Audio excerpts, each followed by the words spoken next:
Good morning, guys. Well, the weather's been pretty nice this week, hasn't it? I mean, other than the wind at the end of the week, but it hasn't been super cold or super hot, so that's been pretty nice. My wife Kristen and I have decided to start making a garden outside, and I'm actually pretty excited about it. I don't know what all we're going to be planting, like all completely totally, but we're going to start off with some smaller plants called herbs and a plum tree because Kristen loves plums. We may plant a few other kinds of trees and are definitely going to plant some other flowers and bushes and stuff. It's going to involve some hard work, but it's going to be worth it. Let's do our opening together. Repeat after me if you'd like, or just do the hand symbols with me. We are Unitarian Universalists. We are the church of the open mind, the loving heart, and the helping hands. Together, we care for our earth and work for friendship and peace in our world. Let's begin. Today, I want to read you guys a story that I found. We'll talk about it next week, though, because the story's kind of long and I don't want this video to be like 20 minutes long. So for today, I just want you to pay attention to the story and just kind of think about it. Okay? So without further ado, here's the story. It's called The Heartless King. Once upon a time, there lived a king who cared for nobody but himself. He had gotten rich from all the high taxes he had forced his people to pay, while they had become poorer and poorer and poorer. He lived in a gigantic, gorgeous palace, while the poor people who built it for him still lived in, little huts and, broken down houses. The king's table was always stacked up with delicious food, while most of his people had only one just boring meal a day, one really plain meal a day, and sometimes they didn't even get that. But the heartless king did not care. If he had what he wanted, that was enough for him. One day a hunter came to the palace gate, intending to teach the heartless king a lesson. The hunter brought with him an enormous dog. The king was fond of hunting, and this enormous dog fascinated him. So the hunter and the dog were both welcomed in. The enormous dog was no ordinary dog, though, and her bark was like the roar of thunder. The first time she opened her big mouth and barked, the awful noise shook the walls of the palace and frightened the king and all of his courtiers. If the dog had stopped with one or two barks, everything might have been all right. But again and again and again, her fierce roaring shook the palace and the earth itself. Before long, there was no stopping between barks. Nobody in the palace could hear themselves talk. The king was desperate and sent out for the hunter. He asked, "Why does your dog make such a deafening noise?" "The dog is hungry," said the hunter. Immediately, the king ordered a big, huge plate full of meat for the dog. In almost no time at all, the enormous dog licked the plate clean and then immediately started barking again. A second big old plate of meat was brought for the dog. The dog ate it just as quickly as the first one and then kept on barking.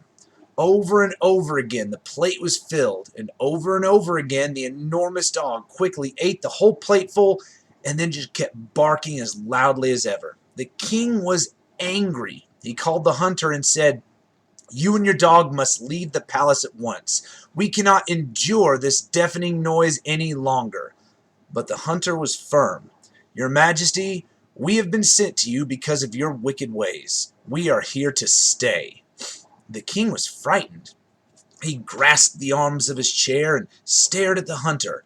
The king was not used to having anyone speak to him like this. "Will nothing satisfy the hunger of your enormous dog?" the king said at last.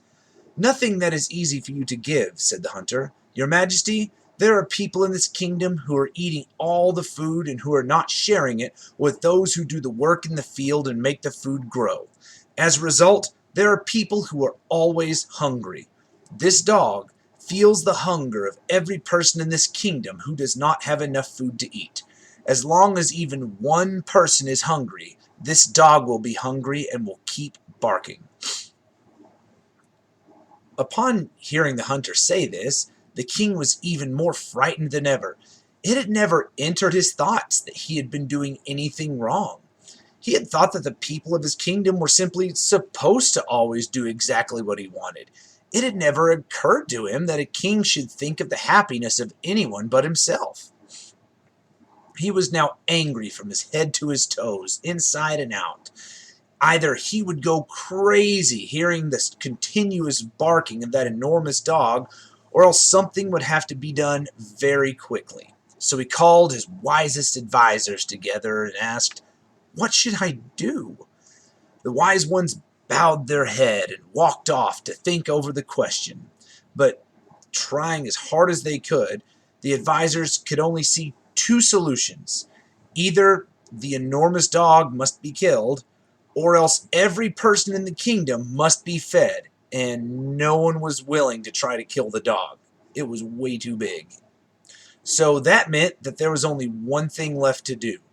Everyone in this kingdom must somehow be fed.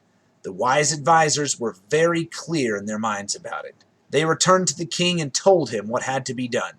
They had to shout, of course, because the enormous dog was still barking. The king agreed.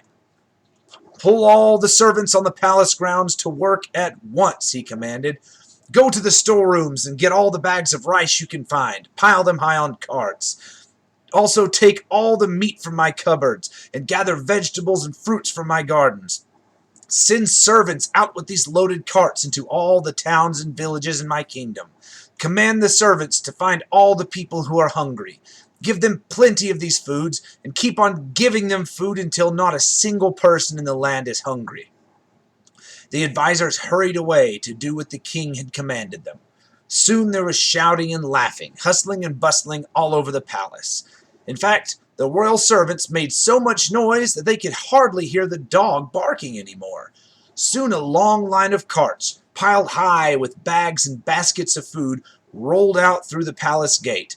All day long, day after day, the carts kept going until they had gone to every village in the land and taken food to every house where someone was hungry. At last the day came when the enormous dog finally stopped barking and laid down quietly beside the king's chair.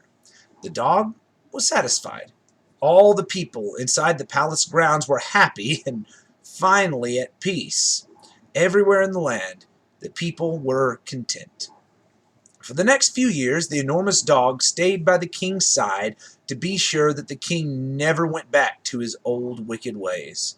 A few times the dog barked to remind the king about justice, and each time the king remembered the important lesson he had learned. Finally, the dog was convinced that the king truly understood the meaning of justice. One morning, she simply got up, walked out of the palace, and went to bark for justice in a new land. That's quite a story, wasn't it?